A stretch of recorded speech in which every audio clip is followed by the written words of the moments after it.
आज आपल्याकडे जागतिक मानवाधिकार दिनानिमित्त विवेक पंडित बोलण्यासाठी आलेले आहेत, त्यांच्याशी पुन्हा आपण संवाद साधूया। मगाशी आपण शिक्षणाबद्दल बोलत होतो की शिक्षणाचं महत्व अजूनही पटावत इतकं पटलेलं नाहीये लोकांना, पण ते मिळवण्यासाठी काय करता येईल किंवा काय सन्मानाचा अधिकार जो आपण म्हणतो की सन्मानाने जीवन जगण्याचा अधिकार, आणि सन्मानाने जीवन जगायचं असेल तर अन्न वस्त्र निवाऱ्यासोबत शिक्षण ही महत्वाची गोष्ट आहे। आणि प्राध्यापक अमर्त्य सेन नोबेल पारितोषिक विजेते यांनी याच्याबद्दल किती स्पष्ट शब्दामध्ये सांगितलेले आहे, पुन्हा मी सांगण्याची आवश्यकता नाही।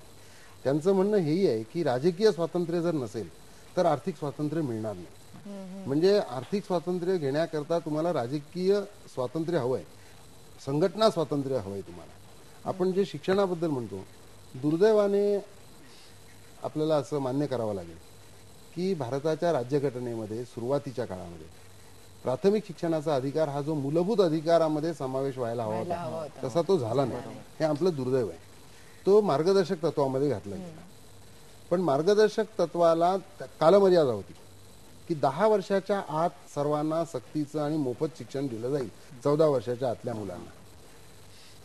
उन्नीकृष्णन खटल्यामध्ये सर्वोच्च न्यायालयाने निवाडा दिला की 10 वर्षाची कालमर्यादा असल्यामुळे ती कालमर्यादा 1960ला संपली आहे, त्यामुळे 1960 नंतर ते मार्गदर्शक तत्व राहत नाही, तो आपोआप मूलभूत अधिकार होतो। परंतु असं सर्व बाबतीमध्ये झालेलं नाहीये, होत नाहीये। आता आपल्याकडे आपण शिक्षणाचं जर पाहिलं तो आता मूलभूत अधिकार झाला, म्हणजे घटना बदलही झाली त्या सर्वोच्च न्यायालयाच्या निकालानंतर, आणि आता कलम म्हणजे अनुच्छेद 21चा पोटभाग म्हणून प्राथमिक शिक्षणाचा अधिकार मूलभूत अधिकार झालाय। आपण जर पाहिलं तर आदिवासी मुलांचं शिक्षण हे अत्यंत मागासलेलं शिक्षण आहे आणि कित्येक आदिवासी मुलं ही शिक्षणापासून वंचित आहेत। शासनाने यासाठी काही मेहरबानी केलेली नाही।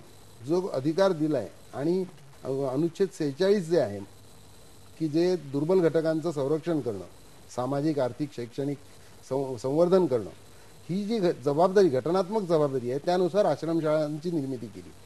या आश्रमशाळांच्या मध्ये जेव्हा मी जातो आणि पाहतो तेव्हा हागिंदार मुक्तीची गोष्ट करणारे सरकार, गाडगेबाबा स्वच्छता अभियानाचं निर्मल ग्राम अशा घोषणा करणारं सरकार, त्याच्यावरती करोडो रुपये खर्च करणारं सरकार, आश्रमशाळेमध्ये जिथे मुलं आहेत ती गोष्ट एक वेळ आपण समजू शकतो, खरं म्हणजे समजू शकत नाही तेही, परंतु मुली ज्या ठिकाणी 10वी पर्यंतच्या मुली ज्या ठिकाणी शिकतात राहतात त्यांना शौचालय नाही, स्नानगृह नाही, त्यांना उघड्यावर आंघोळीला बसावं लागतं, उघड्यावर शौचाला बसावं लागतं। हा सरासर होणारा मानवी हक्काचा भंग आहे।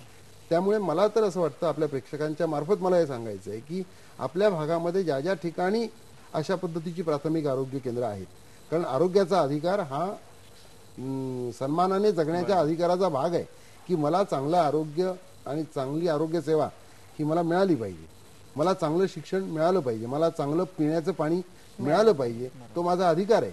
आणि तो जर मिळत नसेल तर त्यासाठी संघटित होऊन संघर्ष करणं, कारण एस.एन. जोशींचं वाक्य मला आठवतं की आपलं म्हणणं केवळ सत्याचं असून भागत नाही, सत्यामागे संघटनेचं सामर्थ्य पाहिजे। खूपच महत्वाची गोष्ट तुम्ही सांगितलेली आहे संघटनेच्या बाबतीमध्ये, आणि मला मुद्दामून तुम्हाला हेच विचारायचं की आपण ही सगळी माहिती लोकांपर्यंत पोहोचवलेली आहे, वेळोवेळी वेगवेगळ्या ठिकाणाहून पोहोचवली जाते, इनिशिएटिव्ह लोकांनी घेणं खूप गरजेचं आहे। तुम्ही जसं म्हटलं की संघटना तयार करण्यासाठी आपण पाऊल उचलणं गरजेचं आहे, त्याच्याबद्दल आपण लोकांना सांगूया की तुम्हाला हक्क आहेत, पण ते मिळवण्यासाठी तुम्ही एक पाऊल पुढे टाकलं पाहिजे, याच्याबद्दल त्यांना गायडन्स देऊया। निश्चितच एक हाही महत्वाचा मुद्दा, आणि दुसरा महत्वाचा मुद्दा लीगल लिटरसीचा आहे की लोकांपर्यंत आपल्याला हक्क आहे याची माहिती पोहोचणं सुद्धा गरजेचं आहे। याबद्दल आपण बोलूया, पण सलाम महाराष्ट्रमध्ये इथे घेऊयात एक ब्रेक। पहा फक्त IBN लोकमत।